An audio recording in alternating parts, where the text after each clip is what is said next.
ભારત સરકારના કૌશલ્ય વિકાસ અને ઉદ્યોગ સાહસિકતા મંત્રાલય દ્વારા પુરસ્કૃત જન શિક્ષણ સંસ્થાન ભરૂચ દ્વારા કોલોબરેટિંગ એજન્સી કાકાબા હોસ્પિટલ ટ્રસ્ટ હાંસોટના સાનિધ્યમાં કૌશલ તાલીમ વર્ગો જેવા કે આસિસ્ટન્ટ ડ્રેસ મેકર તેમજ બ્યુટી કેર આસિસ્ટન્ટનો શુભારંભ કરવામાં આવ્યો હતો, જેમાં 40 જેટલી યુવતીઓને સિદ્ધ પોર્ટલ પર રજીસ્ટ્રેશન કરાવી પ્રવેશ આપવામાં આવ્યો।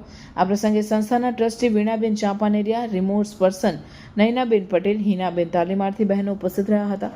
જન શિક્ષણ સંસ્થાન ભરૂચના નિયામક ઝ્યુનલ આબેદીન સૈયદે તાલીમાર્થી બહેનોને ભારત સરકારની આ યોજના તાલીમનું મહત્વ, સિદ્ધ પોર્ટલ ઉપર રજીસ્ટ્રેશન અને NCEVT પ્રમાણપત્ર અંગે સ્વરોજગારી અને આત્મનિર્ભરતા માટે સરકારની વિવિધ યોજનાઓ અંગેની માહિતી પૂરી પાડી હતી। અતિથિ વિશેષ પદેથી વીણાબેન ચાંપાનેરિયાએ આવા આત્મનિર્ભર સ્વરોજગારલક્ષી તાલીમ કાર્યક્રમો ચલાવવામાં મદદરૂપ થવા આ સંસ્થાન અને તેના સંચાલકો, હોદ્દેદારોનો આભાર વ્યક્ત કર્યો હતો અને આવા અન્ય વિશેષ તાલીમ કાર્યક્રમો આ વિસ્તારમાં યોજાય તેવી રજૂઆત કરી હતી।